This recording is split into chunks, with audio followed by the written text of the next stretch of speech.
Assalamualaikum warahmatullahi wabarakatuh. Perkenalkan nama saya Dian Apridani Bahroni, NIM saya F2 F02712010004. Nah, saya dari jurusan D3 Perpustakaan akan melaksanakan eh, tugas pada mata kuliah Kapasitas Lekta Informasi, di mana pada tugas ini saya akan menjawab beberapa pertanyaan secara lisan. Nah, adapun soal pertama yaitu adalah eh, untuk menemukan 3 artikel yang membahas tentang coach computing di perpustakaan. Nah, jadi saya sudah menyiapkan 3. Nah, baiklah untuk yang pertama adalah yaitu tentang artikel yang berjudul Perpustakaan Berbasis Cloud Computing. Nah, ini merupakan penulis dari Putri Wulansari, di mana disebutkan bahwa pada artikel ini latar belakangnya merupakan perpustakaan merupakan harus konsisten pada berperan dalam menciptakan masyarakat yang tentunya berpengetahuan. Nah, untuk itulah perpustakaan di sini sangat berperan penting agar upaya-upaya tersebut dapat meningkatkan layanannya. Nah, walaupun begitu, karena sekarang eranya internet, maka di sini sangat diperlukan perpustakaan untuk eh, mohon maaf. Jadi untuk itu perpustakaan sangat diperlukan dan tentunya dengan adanya internet. Nah, dari artikel ini dapat diambil beberapa kesimpulan atau misalnya hasil daripada artikel ini yaitu adalah misalnya yang pertama adalah pada pada seperti cloud computing itu. Nah, di sini disebutkan bahwa pada cloud computing bisa memberikan yang manfaat kepada perpustakaan karena di sini merupakan teknologi yang sifatnya itu tidak hanya individu tetapi juga membantu pada yang lain. Nah, untuk karakter dari cloud computing ini sendiri adalah misalnya yang pertama on demand service, di mana pada karakteristik ini pengguna dapat memesan ataupun mengelola layanan tanpa interaksi manusia dengan penyedia layanan. Lalu tidak hanya itu, ada juga pada Birch Network Access Service, di mana layanan yang tersedia terhubung melalui jaringan pita lebar. Untuk itu, pada artikel ini juga disebutkan ya seperti karakteristik yang lainnya, yaitu adalah penyedia layanan cloud. Nah, dilanjutkan juga, tidak hanya itu, juga ada message service, di mana sumber daya cloud yang tersedia harus dapat diatur, tentunya juga untuk dioptimasi penggunaannya. Tentunya adalah suatu sistem pengukuran yang dapat mengukur pengguna dari setiap sumber daya yang ada. Nah, selain itu juga ada disebutkan bahwa menurut Nugrahato, cloud computing juga memiliki karakteristik yang lain. Yang pertama adalah agility, di mana agility merupakan meningkatkan dengan kemampuan pengguna untuk menyediakan sumber daya teknologi infrastruktur. Lalu antarmuka pemrograman aplikasi atau bisa kita singkat sebagai API. Nah, tidak hanya itu juga ada dengan virtualisasi teknologi dan keandalan meningkatkan dengan penggunaan beberapa situs berlebihan. Selain itu, kita lanjut ke artikel kedua, di mana artikel kedua disebutkan yaitu adalah dengan judul Implementasi Cloud Computing Penggunaan Layanan Software as Service. Nah, pada aplikasi Digital Library untuk pondok pesantren. Nah, di sini merupakan sebuah jurnal yang dimana code computing yang pada perpustakaan diarahkan untuk untuk pondok pesantren Fadil untuk pondok pesantren. Nah, langsung saja untuk pada artikel kedua ini merupakan di mana awalnya pesantren itu merupakan sebuah pendidikan secara tradisional, tetapi untuk murid-muridnya tidak hanya membutuhkan pengetahuan seperti itu. Maka dibangunlah sebuah perpustakaan juga di mana untuk membantu dan meningkatkan pengetahuan pada pondok pesantren tersebut. Nah, karena ada perpustakaan, maka dibangunlah juga sebuah teknologi atau cloud computing, tentunya agar hal tersebut dapat memudahkan untuk pondok pesantren atau anak-anak yang ada di situ, sehingga melakukan analisis mengenai digital library ataupun cloud computing dengan layanan software as a service, di mana analisis ini dibutuhkan untuk fungsional.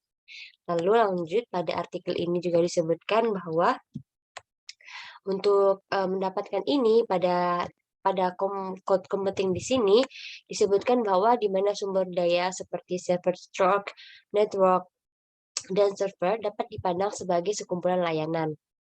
Nah, untuk itu kita juga dapat yang lain seperti yang pertama. Nah, di sini juga ada code computing memiliki arsitektur sendiri, yang dimana layanan itu dibedakan dalam 4 lapisan ataupun 3 layanan. Nah, yang pertama adalah lapisan perangkat keras ataupun infrastruktur yang terdapat pada jenis layanan. Nah, yang kedua adalah lapisan platforms yang terdapat pada jenis layanan PaaS, yaitu Platform as a Service. Lalu ada yang ketiga, lapisan aplikasi yang terdapat pada layanan PaaS, yaitu Software as a Service. Lalu tidak hanya itu, pada pondok pesantren ini juga, karena ia juga menerapkan yang lainnya, maka untuk lapisan arsitektur code yang terdapat ada artikel ini, yaitu bertanggung jawab dalam pengelolaan sumber daya fisik dari code dan lapisan yang terdiri dari perangkat fisik, misalnya seperti server, router, lalu ada switch, power, dan serta sistem pendingin. Nah, untuk itu pada code computing di sini juga benar-benar sangat dimanfaatkan pada perpustakaan ini. Dan untuk tidak hanya pada seperti yang awalnya tadi, yaitu analisis kebutuhan fungsional ataupun non fungsional, maka keduanya sangat sangat diperlukan dalam code computing di sini sehingga diterapkan pada pondok pesantren.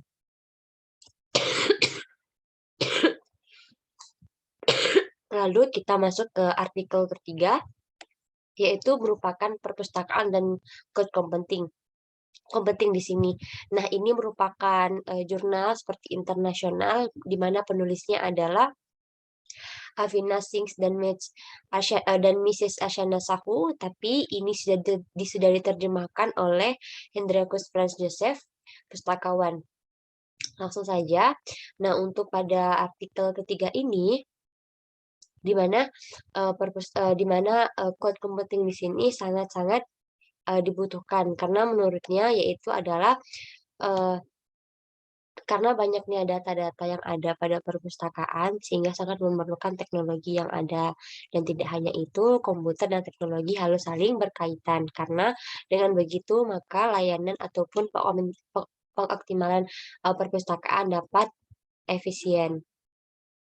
Lalu untuk dari tujuan dari code computing ini sendiri, di sini disebutkan yaitu adalah untuk memenuhi kebutuhan resource sharing, lalu mengurangi biaya infrastruktur, lalu ada juga meningkatkan pelayanan perpustakaan. Nah, sedangkan yang pertama tadi pada artikel pertama juga disebutkan yaitu pada karakteristik. Maka di sini juga disebutkan karakteristiknya. Nah, yang pertama adalah penyembuhan diri, di mana pada aplikasi ini merupakan layanan apapun yang berjalan di code computing memiliki penyesuaian sendiri pada kebutuhan aplikasi. Lalu ada karakteristik kedua yaitu dukungan multi pengguna. Lalu ada juga di dorongan SLA dan fleksibilitas. Nah, seperti yang tadi pada jurnal kedua ada arsitektur juga. Nah, di sini juga disebutkan. Lalu untuk karena yang 3 kategori tadi sudah disebutkan juga pada artikel keduanya. Nah, maka hampir sama dengan yang ini. Lalu tidak hanya itu, di sini juga disebutkan bahwa adanya manfaat dari cloud computing. Yang pertama adalah pengurangan belanja modal untuk perangkat keras dan penyebaran perangkat lunak, lalu konsumsi biaya ditagihkan pada utilitas seperti telepon tagihan listrik dan lainnya. Lalu ada pengguna dapat mengakhiri kontrak kapan saja dan sedang dicakup oleh Service Level Agreement SLA. Nah, lalu untuk itu juga pada artikel ini disebutkan seperti ada cakupan code computing di perpustakaan, di mana untuk merespon ataupun lebih cepat kebutuhan layanan memungkinkan perpustakaan untuk dalam skala sumber daya teknologi ataupun pembiayaan.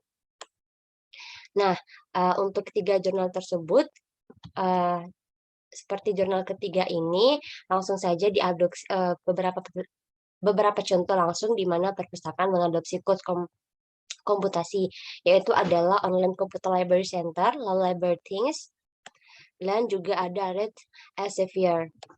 Nah, itu adalah soal dari nomor satu, di mana untuk menganalisis ataupun mereview jurnal yang ada pada code computing. Nah, langsung saja lanjut soal nomor dua, yaitu soal nomor dua disebutkan adalah utarakan kapan waktunya sebuah perpustakaan butuh menerapkan code computing dalam kondisi seperti apa. Nah, menurut saya sendiri untuk menerapkan code computing adalah misalnya seperti saat ini sudah bisa dimaksimalkan. Kenapa? Karena dengan era sekarang sudah memanfaatkan teknologi. Nah, teknologi sendiri juga diperlukan dengan kaitan dengan internet sehingga untuk kedua tersebut dapat membantu dan mengefisiensikan waktu pada mengoptimalkan perpustakaan itu. Sehingga untuk meningkatkan layanan ataupun meningkatkan kinerja pustakawan, maka untuk kedua tersebut sangat diperlukan, sehingga tidak perlu untuk membuang waktu ataupun menunggu yang lain untuk meningkatkan pada atau membutuhkan menerapkan code computing ini. Nah, adapun soal nomor tiga, apa tantangan yang harus diperhatikan pustakawan jika akan menerapkan code computing di perpustakaan? Nah, tentunya tantangannya yang pertama adalah harus ekstra. Nah, pustakawan sendiri harus memahami bagaimana memanfaatkan teknologi itu sendiri dan tidak hanya untuk teknologi, tetapi juga harus bisa bagaimana agar teknologi ini dapat dimanfaatkan dengan internet sehingga pustakawan bisa memanfaatkan sebaik mungkin dan tidak untuk mengejang karena untuk membuang-buang waktu seperti takut salah penggunaan, takut pada listrik. Lalu tidak hanya itu, pustakawan juga harus siap dengan adanya teknologi yang semakin canggih, tidak sedikit kemungkinan untuk banyaknya informasi data yang mudah untuk data yang mudah tersebar atau bocor. Maka pustakawan juga harus lebih berhati-hati dalam mengarsipkan ataupun mendokumenkan data tersebut. Nah, tidak hanya itu, untuk apalagi tantangan yang diperhatikan untuk menerapkan code penting adalah di mana pustakawan itu sendiri juga harus mampu mengelola sebaik mungkin dari code computing itu sendiri di perpustakaan agar baik itu sumber daya sumber daya alamnya itu dapat dimanfaatkan sebaik mungkin. Nah, baiklah, sekian jawaban dari soal tugas Kapital Data Informasi tentang kode penting dari saya. Jika ada salah kata atau kata yang kurang berkenaan, saya mohon maaf. Saya akhiri. Sekian dan terima kasih. Wassalamualaikum warahmatullahi wabarakatuh.